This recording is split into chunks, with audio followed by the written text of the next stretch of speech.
Hi dear students, we are going to study about negative and fractional powers in this video. And here first we are starting with negative powers. In this word, you know it means power. Here a to the power of minus m is equal to 1 over a to the power of m. So when we have the negative power, we are sending it to the denominator and we are writing up 1. Here is the proof of it.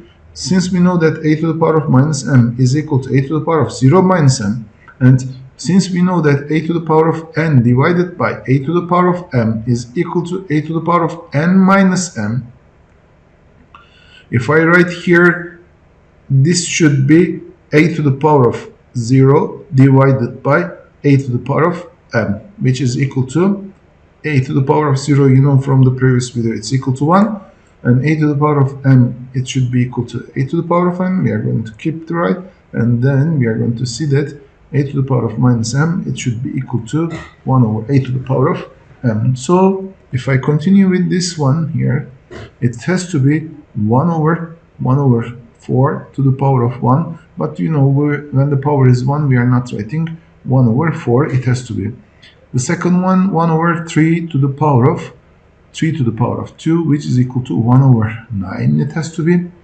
and this is equal to 6 times 1 over 10 square, which is equal to 6 over 100. It has to be. Then one of them I'm going to solve here. Let's solve the E1 here. It's going to be equal to 100 times 1 over 10 square, which is equal to, when you are multiplying the integer by the fraction, you are multiplying only by the numerator, which is 100 times 1, which is 100, divided by 10 square, which is equal to 100 again. 100 divided by 100, it's going to be equal to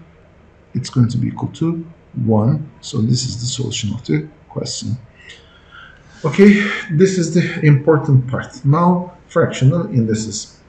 Here, when we have the fraction, we are going to fractional powers. We are going to return this fractional power into root operation. So here the n value, it's written as an index here. I'm going to clean this part. N value, it's written as an index here,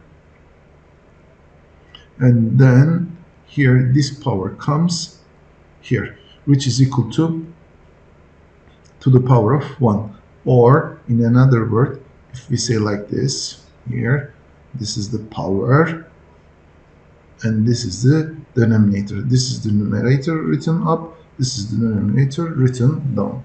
So if you are looking for 16 to the power of 1 over 2, I have to write like this, square root of, but you need to know that one here, you need to know that one here. When I write the square root,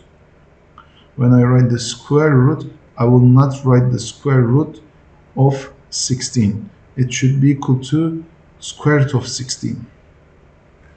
We need to be careful about that one. This is important here, from this step to this step. It's important. When the index is 2 is not written, invisible. So here it is written 2. We know that one, that's 2. Then the answer, it's going to be equal to square root of 16, which is equal to 4. I should change the color. Sorry.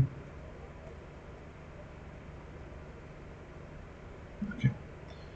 Here.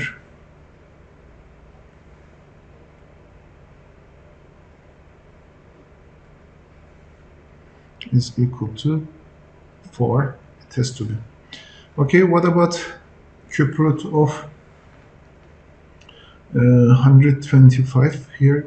Cube root of 125, this should be cube root of 125, and I'm looking here which number's cube is equal to 125. So we know that it's 5 cube to the cube root of 125. There are two ways. Either you can get this one here 5, or 5 to the power of 3 over 3, you will use the formula here. This formula I'm talking about. Here, this one is the way. Here, 3 over 3, this formula I'm applying, and which is equal to 5 again, because 5 to the power of 1 it's going to be, or it's going to be equal to directly 5, because we know the cube root of 125.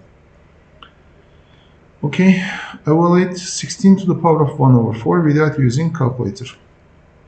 What I'm going to do here, I'm going to try to find 16 is the fourth power of which number. Why I'm looking for fourth power of which number? Because here I have the 1 over 4.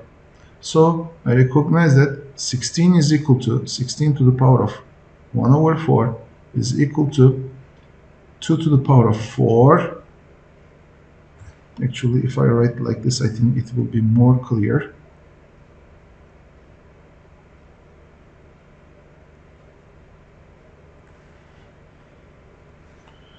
(16 to the power of 1 over 4 is equal to which number's power to the power of 4? 1 over 4, I'm sorry.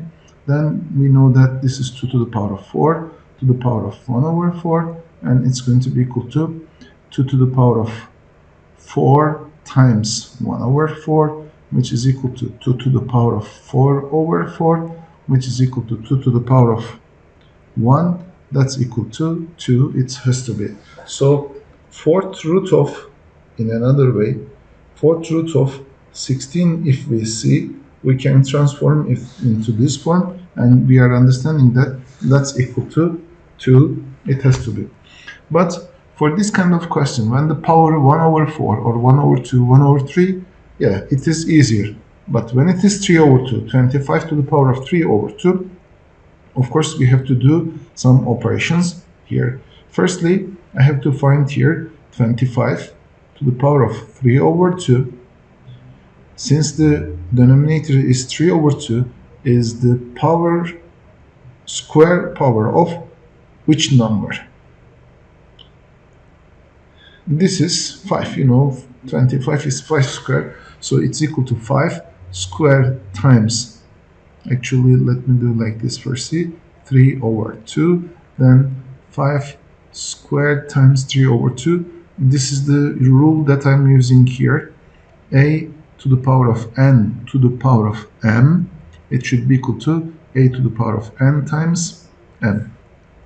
So it's equal to 5 to the power of 6 over 2, which is equal to 5 to the power of 3, which is equal to 125. We can calculate.